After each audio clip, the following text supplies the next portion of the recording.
Maureen, I'm so happy you're here. Welcome to CMO School. I would love to start with a little bit of background. You are 19 years old, right? 20 now. You are so young and you have the coolest story and you've built this incredibly successful business. At 21 years old, I was like drinking at the bar on the weekends and not focused whatsoever. I just think the current younger generation is so focused and I love it. But I would love to hear a little bit about your story. So I know you hit 20 million views and organically grew your following to 150,000 followers. You've got an app, a coaching business. Talk us through your journey. So, what led you to where you are today, especially at such a young age? Yeah, so I think it all really started in high school. I was terrified of failures. I avoided failure at all costs. Didn't put myself in crazy situations. I avoided them because I was like, what if I fail? I was in every after school club, got A's in everything. And I was like, if I get A's in everything, I'm going to be successful in life. But really, I was terrified of rejection. So then I applied to Harvard as a joke to get over my fear of rejection. And I just figured this is the best way to get rejected and to show myself that rejection is totally okay. I did that, ended up getting waitlisted and completely shifted my perspective on everything. And then in high school, I was running my first business because I was selling organic cosmetics. So I just made lip balms, skincare products out of my parents' kitchen and mailed them around the world. But I got banned on Etsy because I was under the age of 18 and hit a certain amount of sales. Got banned on Etsy, launched on Wow. Shopify, and that really taught me the ropes of entrepreneurship. And through that process, I realized that my entrepreneurship teachers had never run businesses, most of them. One of them Mhm. had, which was cool. And her advice was way better than the teachers that had never run a business. Absolutely.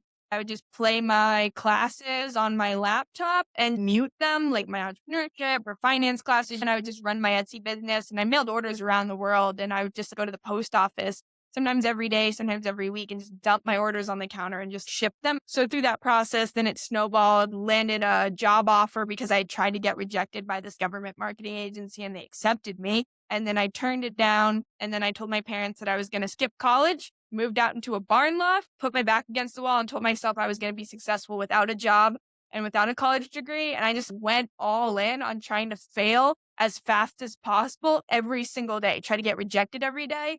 And it worked and it snowballed. And now I have an app that helps people around the world get over their fear of rejection. And now I coach entrepreneurs around the world how to go viral on social media. I talk to a lot of entrepreneurs that feel that way about school as well, where you're sitting there being taught how to run a business and how to be successful in entrepreneurship by people who have just been like academics their whole life. I think that's super cool. And I'm curious, where did that mindset or that idea come from of, okay, you were so young and you had this fear of rejection that you knew was holding you back. And where did you get the idea to just put yourself out there and do it repeatedly until it felt comfortable? I had this clicking point where I banned self-improvement books for myself. So I had an addiction to reading self-improvement in high school. I would read like a book a week and I was just like reading so many self-improvement books, but I never did anything. And I just thought, oh, I'm reading these books. Obviously my life is going to change and my life didn't change. And then I told myself, it really just one day I just woke up and it clicked and I was like, I don't need more knowledge. I need more action. I need to go do the Mhm. thing. So I told myself I'm not allowed to read self-improvement. The only thing I can do is act. And I remember I was like, what I'm doing currently and being terrified of failure and rejection isn't working for me. Like I'm holding myself back. So I remember I pulled out a piece of paper, I drew 30 boxes on it, and every day I'm going to go out and I'm going to try to get rejected. So I literally watched Legally Blonde and I was like, great idea. I'll apply to Harvard. And then I just started writing stuff down, apply for a 9 to 5 job that mandates you have a college degree. And I don't have a college degree. One of the ones where my heart was beating the fastest, I just walked up to 2 random guys eating dinner at a super fancy restaurant. I just picked up my stuff, walked over there, and I was like, can I just eat dinner with you guys? And they said yes. And I was like, wait, what? And I just started doing these things. Or like a couple months ago, I walked up to guys that were jackhammering on the side of the road and I had on like nice dress pants because I had just been working in the morning filming YouTube content. And I was like, hey, do you mind if I jackhammer instead of you guys, like at this construction site? I was terrified. And it's every single time I ask or try to get rejected, people are usually nicer. And even when they do reject me, which happens like most of the time I get rejected. Most people don't say, no, you're crazy. Why are you asking? Usually they laugh. They get a little bit awkward and then they politely say why you can't do it. Yeah, Yeah. let me jackhammer. And they were so nice about it. But like I Yeah. was terrified walking up to a construction site. I think there's something so simple and genius about that translates so well over to business. It clicked with me. And that's why I asked you to be on the podcast, because me starting this business and really deciding to step away from corporate and step into entrepreneurship was such a practice, especially that first of sitting in this feeling uncomfortable Yeah. and getting comfortable with that. Walking into a room or doing a role before I felt ready, and just like continually doing the reps for something, whether it was creating content, getting on camera, working with dream clients. The more I did it and the more I just was like, okay, this is uncomfortable, but I'm going to show up, and just everything just became easier. And even to this day, there's lots of things in my business that are now simple and easy and I don't overthink, but there is still always that next level of, okay, I'm a little nervous to do this or make this ask, or I think it's like a muscle that you're developing and you just get comfortable with that feeling of, oh, this feels uncomfortable and I might get told no, but that's okay because I've been told no before and I survived. I love viewing it like clicker training yourself, where it's the more you get rejected and then immediately afterwards telling yourself, that's good, you pushed your comfort zone. Like, I treat myself like a toddler and I'm just like, that was amazing. Like, you got rejected. That's a good thing. And then I log in my app and then you get confetti and your phone vibrates. And it's like, just that little thing is enough, gets my brain Mhm. addicted to it. And like now when I pitch a client on a $12,000 contract, it doesn't even scare me at all. Whereas like when I pitched my first client at $12,000, I was terrified. I was like, this Yeah. guy's gonna laugh at me. He's gonna be like, what? But then when clients started signing like that, I was like, this is easy. And like, for example, last week, before last week, I offered to help clean a koi pond that was like swamp, like koi fish, frogs, disgusting. She said, yes, I got in the pond. I cleaned it. It wasn't fun. It was wet. It was gross. But like, then today, when I'm sending my emails to all my clients, when most people would be like, oh, they've got 100 client messages, they'd be stressed out. I'm like, this feels way better than swimming in a swamp. And my Yeah. business becomes the most fun part of my day because it's easier than walking up to people and like doing these crazy rejection challenges. And that's how your app is structured, right? Like maybe tell us a little bit about your app for people who haven't heard about it. Yeah, so it's called Rejecto, and basically we've built like a self-improved social media. So people around the world upload photos of them getting rejected, and you've got over 200 missions inside. So like rejection missions. So like the biggest thing I struggled with when I was doing this like rejection therapy was like I couldn't come up with ideas. And then Yeah. when it solved my problem, I had all these people after that video got 20 million views being like, Maureen, how can I do this too? So I like launched a digital book that sold really well, made tons of passive income. And I was like, but then they read the book and they're like, how can I track it? So it's Yeah. like, I just need to build an app for this. So the app helped me. And then all the people started downloading it. And then the app went viral on social media too. So basically you get points, you level up. The more you get rejected, click or change your brain because there's confetti. It's gamification. So it's like gamified self-improvement in an app, social media feeds. So you feel the FOMO and people around the world getting rejected. And now instead of scrolling Instagram reels where you see all these people just being like, my life's perfect, I follow these business owners inside the Rejecto app and I see them pitching clients. And it's like when I scroll inside Rejecto,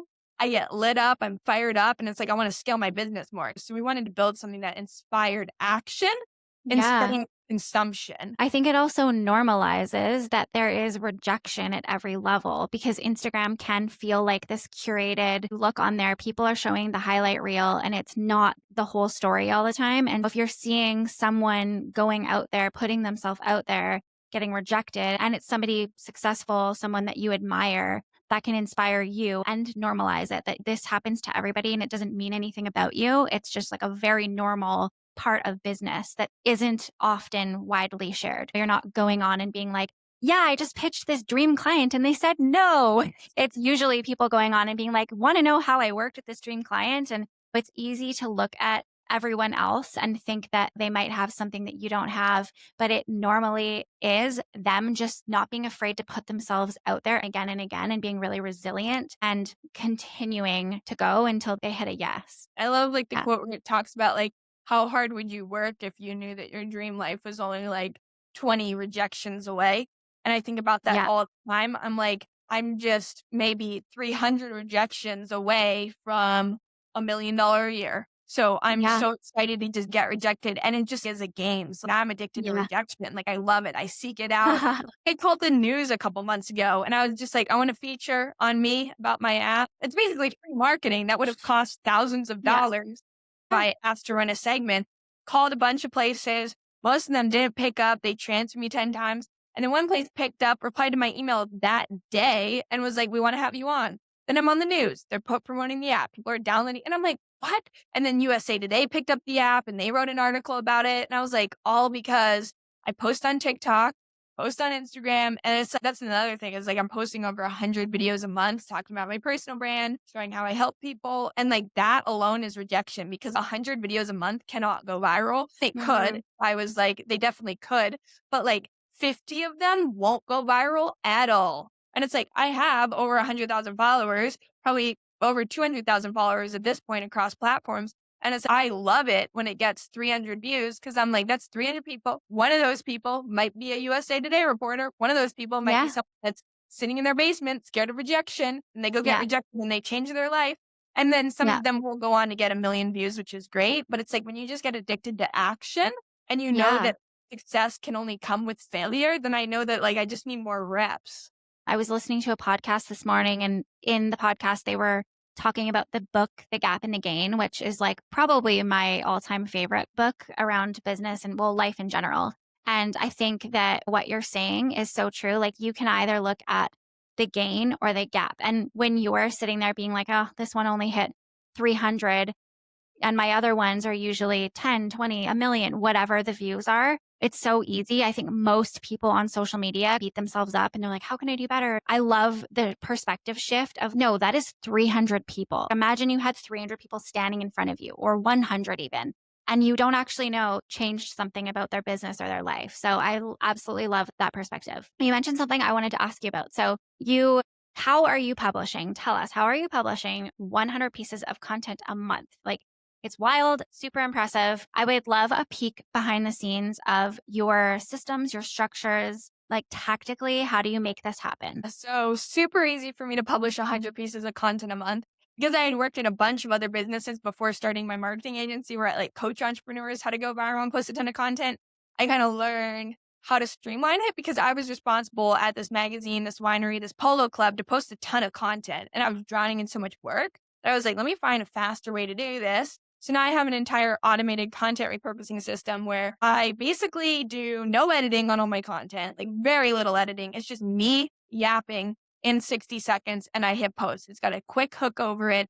So it takes me my content each day in total takes me less than 10 minutes usually across YouTube, LinkedIn, TikTok, Facebook, Instagram. It goes out on every platform, basically every day. Like LinkedIn, we've done every day for 6 months now, haven't missed a day. Same thing with YouTube Shorts, a YouTube Short every single day. I posted over 1,100 YouTube videos. I posted over 3,000 TikToks, like in total, easily over 5 to 6,000 short form videos. I was like, I'm only 21. So when I get older, like it's going to compound. And I like Mm-hmm. to think about it as I'm packaging myself into a miniature employee that yaps about my business when I'm sleeping. So the way I set it up is I'll just film 3 talking TikTok videos in app TikTok, edit in TikTok, hit post. Each one takes about 5 minutes to film, 3 minutes to edit and hit post.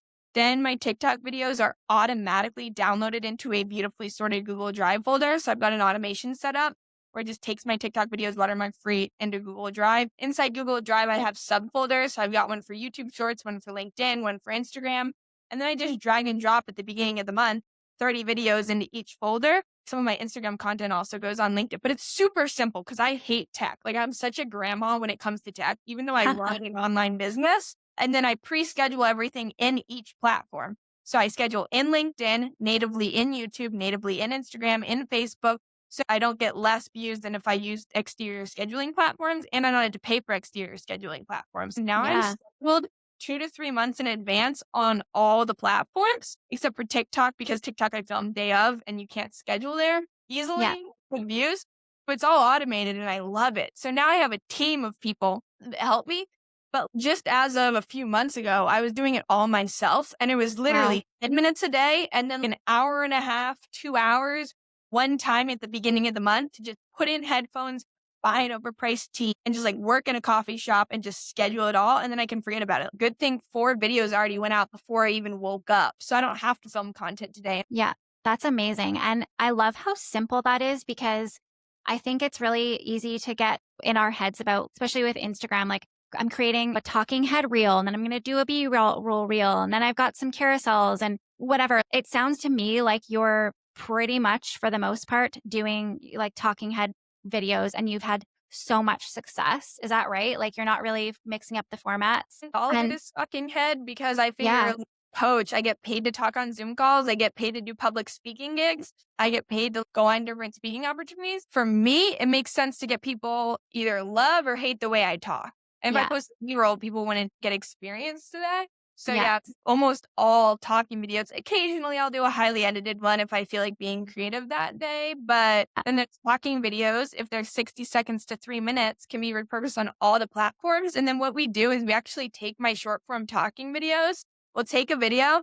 We take the ones that go the most viral, and then I'll elaborate on them in a 10-minute YouTube video. My YouTube videos, the last three, have had no editing other than captions added, and they get uploaded. And I just take the most viral TikTok video from the last month. I just expand on it for 10 to 15 minutes, and then I hit post.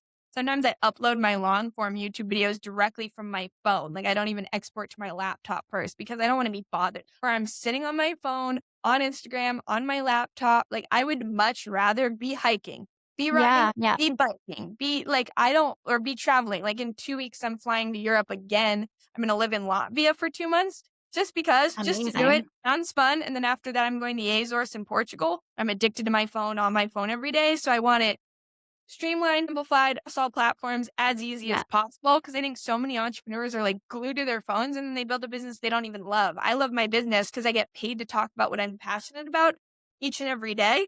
And I don't have to be stuck on my laptop. Yeah, I love that.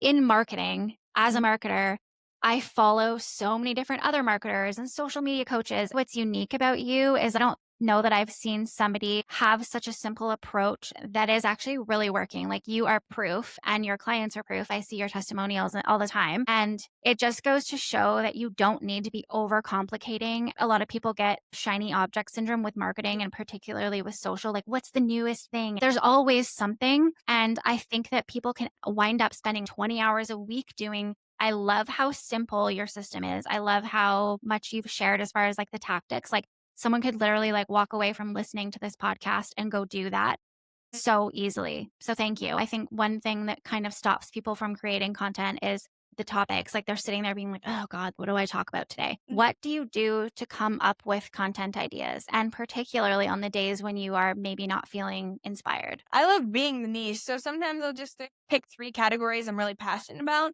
I'll search those categories and watch other people's content and just to get in the vibe about this is what's working. This is what the For You page is showing. And then I'll shut that off and I'll just sit like in silence for 10 minutes. Most people, they come up with the excuse of, I don't know what to post. You know what to post. Because if someone told you that your sister would get horribly ill if you didn't create 10 videos in 10 minutes, you would create 10 videos in 10 minutes. The problem is you're not motivated enough to post. Mhm. Like I Yeah. know everyone I talk to, they're teeming with ideas. They've got hundreds of ideas in their brain. They call their friends and they talk for 2 hours about their business. And I Yeah. love telling people like, before you call your friend, before you call whatever to talk about what you found out that day, what you learned that day first, film a talking video, hit post, then call your mom, then call your Yeah. friend. Whatever you're thinking is worth it as a content idea. Like for example, I always set benchmarks. So every day I have to upload this number of pieces of content. I was just getting my hair done. After this, I'm going to a family dinner party. I don't want to film content at this family dinner party. I don't want to be on my phone. So I just took a video of me getting my hair done and I asked the hair salon, can I blow dry my own hair to save $60 as Saw rejection that. therapy? I was like, can I style and do my own hair? Because I'm Yeah. already there and it's wet Yeah. and I already paid for them to do it. So I was like, they were saying it's $60 more to blow it dry.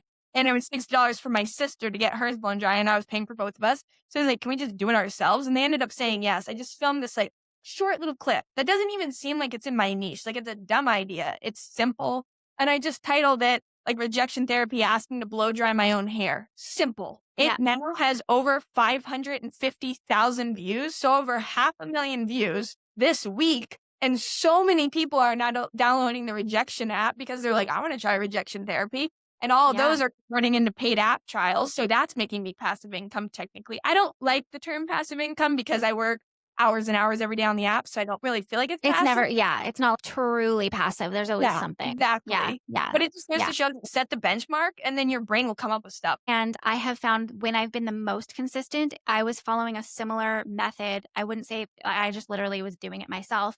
I have two little kids. So my evenings, my mornings are usually pretty busy and then my days are busy too. But what was working for me was like I would get them to bed and I would sit on the couch. And the first thing I would do before I would let myself relax or read or whatever was I'd create a piece of content and I would think about what happened today, what would be interesting. And it's funny you brought up the friend thing because I would always think about, okay, if I was talking to a friend or my husband, what story would I tell them today? What lesson did I learn or what thing could I share that's interesting? And I would create content from that space, which felt really like creatively fulfilling and inspiring. And then I also found when I was in that routine, it was like a muscle too. Like the more I did it, the easier it became because it just was this habit of, oh yeah, it's easy to create content. You shift away from like the perfectionist side of it has to be the right B-roll and this whatever great caption. And the more you're doing it, you just act quicker and you're also not so attached to everything being fantastic or perfect. Yeah. No, I absolutely Yeah. love that. This is when you have 1,000 reps going out, you don't care if one of them flops because you've got 999 others. I would love to know if you're putting out 100 pieces of content per month, you are clearly probably learning a lot about what is and isn't working. I'd love if you can share, like, what are the top things you've learned along the way? What are some tips you can share with our listeners? I think the biggest thing that has worked for me is double down on what's weird about you. I've got a client, she just crossed 500,000 followers on Instagram. But the reason is unique to them. So whatever your friends and family tell you is weird about you or unique about you, double down on that. So like for me, my friends had always said, that's so weird that you duct tape yourself to your desk when you're working to be more productive. And Yeah. when I first created content on social media, I was like, I'm not going to share the weird parts of me. People always said I was a tryhard. People always said, like, why do you duct tape yourself to stuff to be more productive?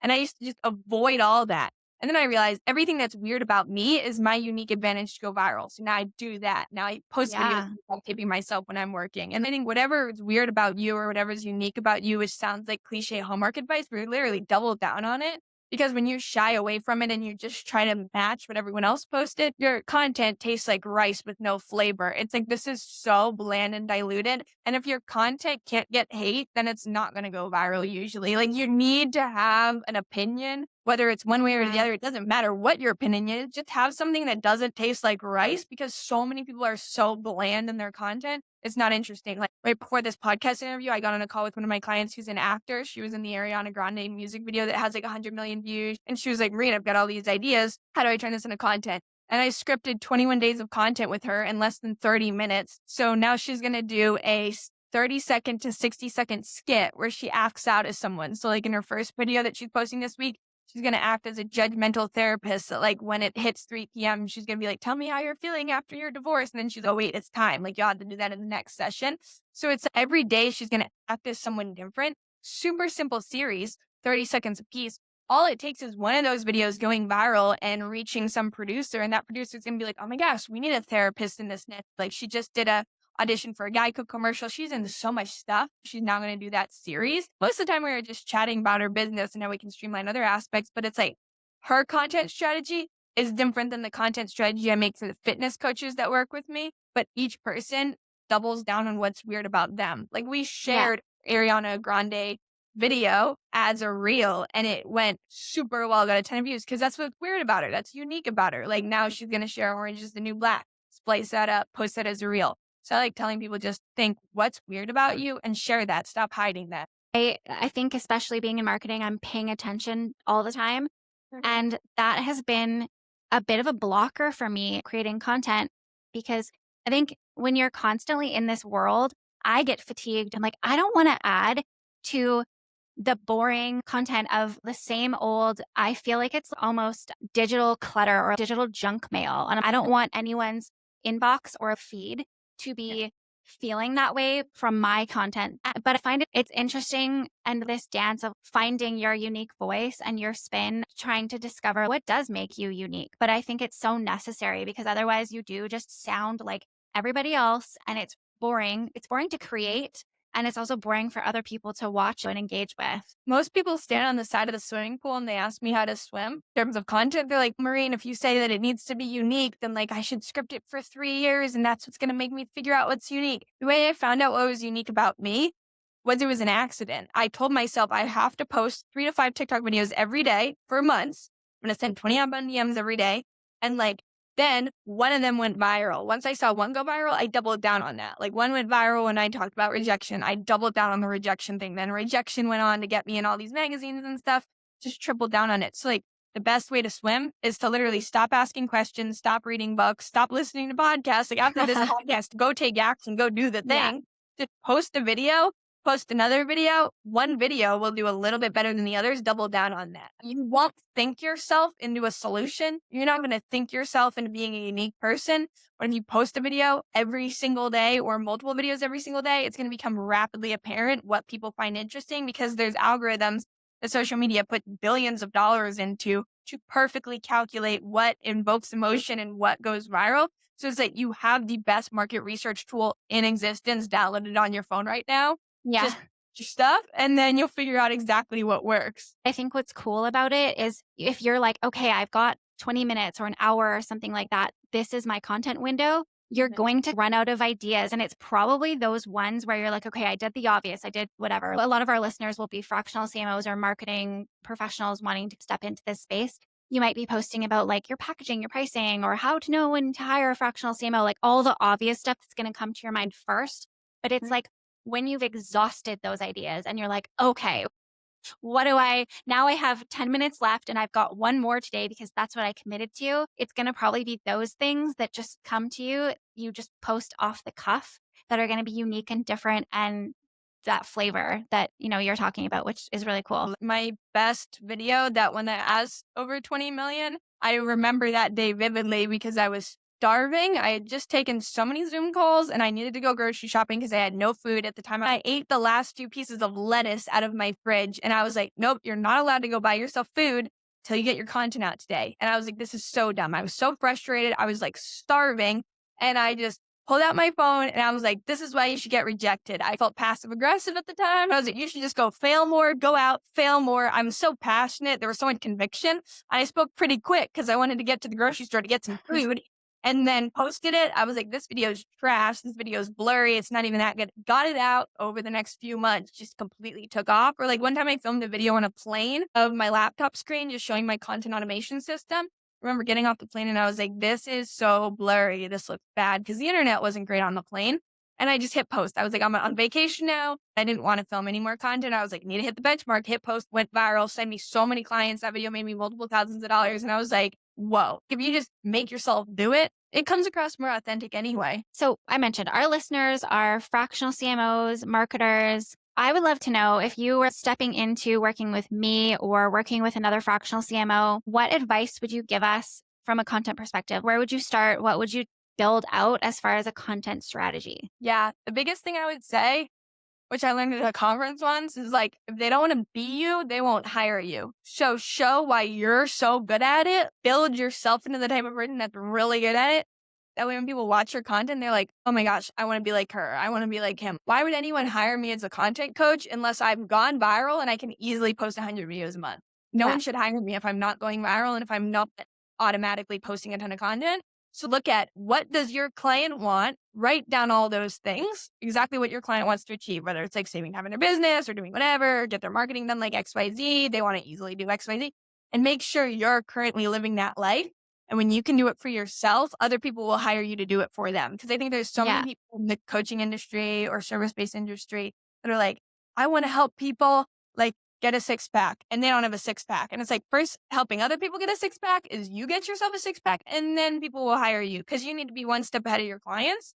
Yeah. So that's what I always tell people is like, how can you make your life the dream that your clients want to achieve? And they'll naturally hire you. Like people hire me because I'm not on my laptop all day. I'm not on my phone all day. I work Tuesdays through Thursdays and I'm able to travel whenever I want to, which sounds like one of those Pinterest boards that I used to roll my eyes at.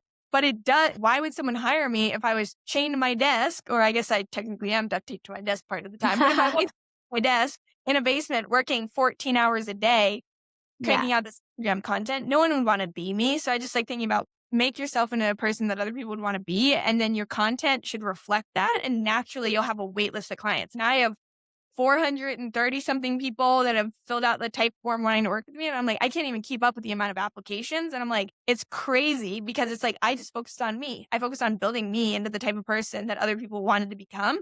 And then Yeah. naturally have all these people that want to hire you. Yeah. Absolutely. You're doing the thing for yourself and demonstrating through that you can help them because you've done it for you. Thank you so much for coming on the show. I love your story. I think it was so cool to get a peek behind the scenes at your content system and really appreciate you being here and sharing everything with us. Yeah, thank you so much for having me on, Jess. It was so much fun. So, if you're building a fractional CMO business and you don't want to waste years figuring it out the hard way, Fractional CMO School is open for enrollment and we'll give you the step-by-step roadmap that I used to build my business to 6 figures in 6 months and then $1 million per year with a small team of 2. There's expert coaching, one-on-one support, and whether you are an aspiring fractional CMO or you're growing, you're trying to figure out how to scale your team or do the role in a way that doesn't lead to burnout, it is a great fit for you. And you can learn more at thecmooffice.com. If you love this episode today, here is what I would love from you. Take 30 seconds to rate and review the show. It helps more marketers and CMOs find this content. Hit follow or subscribe so you never miss an episode. And if you're going to implement any of this or you have questions, please don't hesitate to reach out in my DMs on Instagram. I would love to support you. And thank you for listening. I will see you next week.